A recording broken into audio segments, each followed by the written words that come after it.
Buenos días, hermanos de la Iglesia Bautista El Divino Salvador. Hoy continuaremos con el estudio del libro de Jonás en la lección número 11. Oremos. Padre Santo, Señor Todopoderoso, gracias te damos por tu misericordia, por tu piedad y por tu amor. Te rogamos, Señor, que nos bendigas con tu palabra y abras nuestras mentes para que tu Santo Espíritu nos dé la sabiduría para comprender el mensaje de este tema. Ayúdanos a meditar sobre nuestras vidas, en cómo podemos llevar a la práctica lo que aprendamos en esta lección. En el glorioso nombre de nuestro Señor Jesucristo te lo pedimos. Amén. La lección número 11, titulada El viento solano, se enfoca únicamente en el versículo 8 del capítulo 4 del libro de Jonás. Como propósito de esta semana, tratemos de memorizar Santiago 1:20, porque la ira del hombre no obra la justicia de Dios. Leamos Jonás 4:8. Y aconteció que al salir el sol, preparó Dios un recio viento solano, y el sol hirió a Jonás en la cabeza, y se desmayaba, y deseaba la muerte, diciendo, mejor sería para mí la muerte que la vida. Después de haberse alegrado grandemente por la calabacera que aminoraba sus molestias causadas por el sol, pasó a enojarse porque un gusano hirió la planta y ésta se secó. A pesar de lo que le acontecía, continuó en su terquedad de esperar a que la gran ciudad fuera destruida. Jonás no terminaba de entender que el propósito de Dios era la salvación de las almas de los ninivitas mediante el arrepentimiento. Jonás consideraba que su predicación había sido en vano porque la ciudad no fue destruida. Observamos por la lectura de este libro cómo las cosas creadas obedecen a las órdenes de Dios. Pero Jonás no hizo inmediatamente lo que Dios le ordenó, sino que Dios tuvo que obligarlo y preparó un gran pez que llevó a Jonás a donde no quería ir. Dice en el versículo 8, al salir el sol, preparó Dios un viento recio solano. Otra vez encontramos a nuestro Dios preparando anticipadamente algo para seguir tratando con su profeta. Recordemos, preparó un gran pez que lo llevó cerca del lugar a donde lo habían mandado. Preparó una calabacera para proteger a Jonás. Preparó un gusano para secar la calabacera. Preparó un viento recio solano con el propósito de enseñar a Jonás. Dios prepara el camino de sus hijos. De una forma o de otra, nos guía por la vida, a pesar de nuestro libre albedrío. Nos lleva a través de situaciones que no comprendemos, que están fuera del sentido común y de la lógica humana. Dice la palabra en Isaías, capítulo 55, versículo 8, porque mis pensamientos no son vuestros pensamientos, ni vuestros caminos mis caminos, dijo Jehová. Como son más altos los cielos que la tierra, así son mis caminos más altos que vuestros caminos, y mis pensamientos más que vuestros pensamientos. En la Biblia encontramos referencias a este viento que es muy poderoso. En Salmos 48:7, con viento solano quiebras tú las naves de Tarsis. Este es un viento utilizado por Dios para juicio, como podemos ver en Amós 4:9. Os herí con viento solano y con oruga. La langosta devoró vuestros muchos huertos, y vuestras viñas, y vuestros higuerales, y vuestros olivares, pero nunca os volvisteis a mí.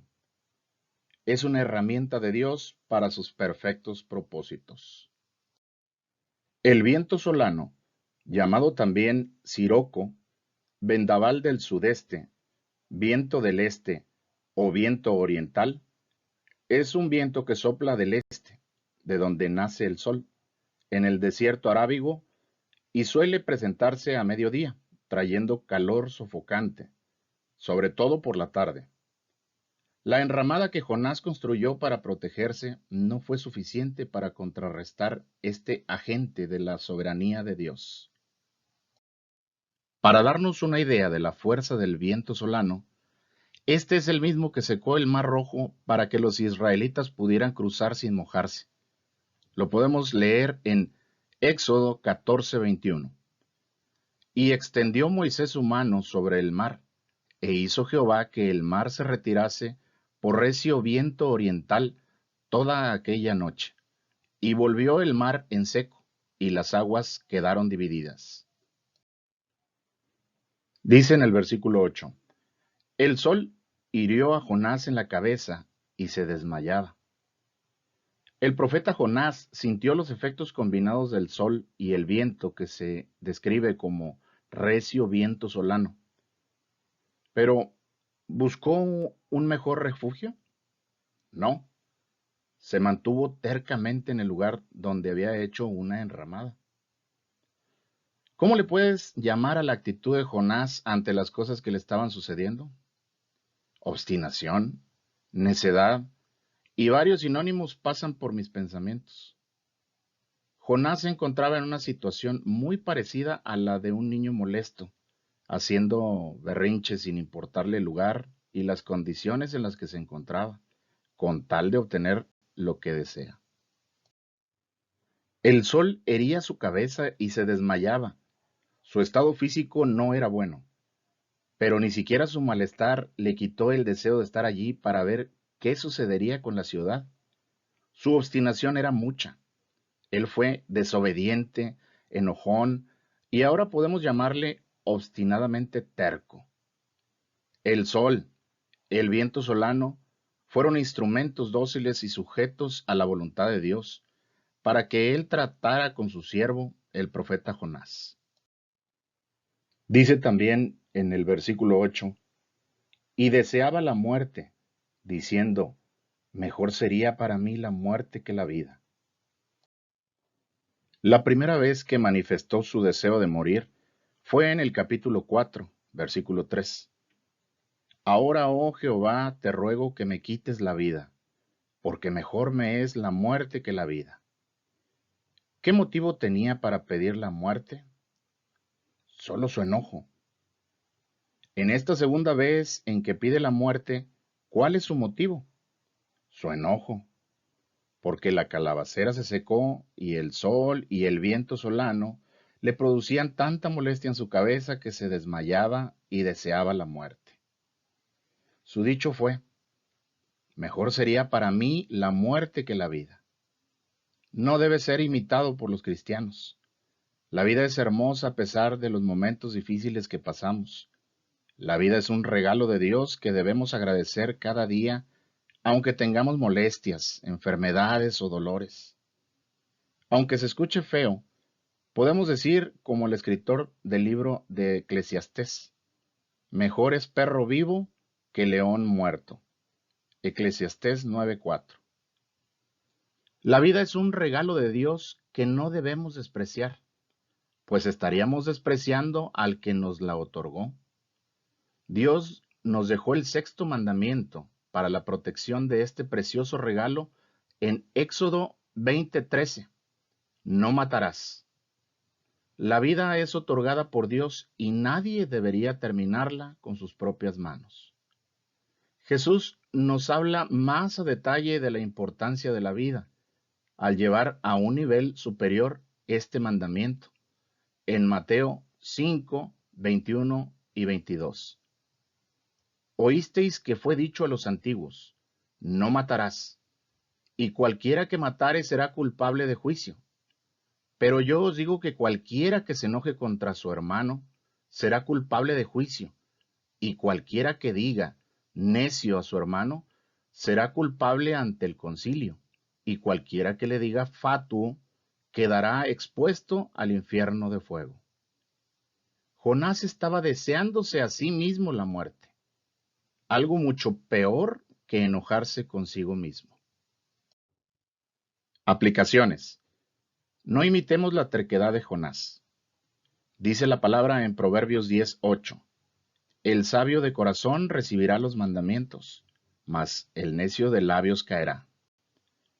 Charles Spurgeon decía, Dios todavía tiene hijos imprudentes. Es fácil encontrar uno si miramos en el lugar correcto, es decir, si nos miramos en un espejo. Aprendamos de las cosas creadas que cumplen las órdenes de Dios de manera inmediata.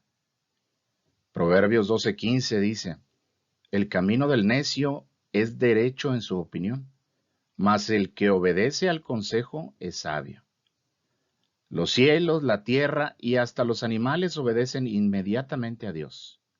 Nosotros que nos consideramos seres racionales e inteligentes, se nos fue otorgado el libre albedrío que en muchas ocasiones nos permite tomar malas decisiones, contrarias a lo que Dios nos manda. Dejémonos guiar por la sabiduría del Creador de todas las cosas. No debemos imitar a Jonás, que por su enojo deseaba morir. Dice la Biblia en Efesios 4, del 26 al 27, airaos, pero no pequéis, no se ponga el sol sobre vuestro enojo, ni deis lugar al diablo. Desear la muerte es soberbia contra Dios, es el susurro del maligno para hacernos despreciar algo que Dios nos dio. La vida es un regalo de Dios que debemos agradecer. Hay ocasiones en las que nos abruman los problemas, las pruebas o los dolores de la enfermedad. Pero si tenemos fe en que Dios controla cada parte de nuestras vidas, entonces tenemos la esperanza de que Él no nos dejará y al final lo que vendrá será algo mucho mejor. La promesa está en su palabra, en Romanos 8:28. Y sabemos que a los que aman a Dios, todas las cosas les ayudan a bien. Esto es, a los que conforme a su propósito son llamados. Agradecemos a Dios por su palabra y rogamos que nuestras vidas reflejen su enseñanza. Dios les bendiga.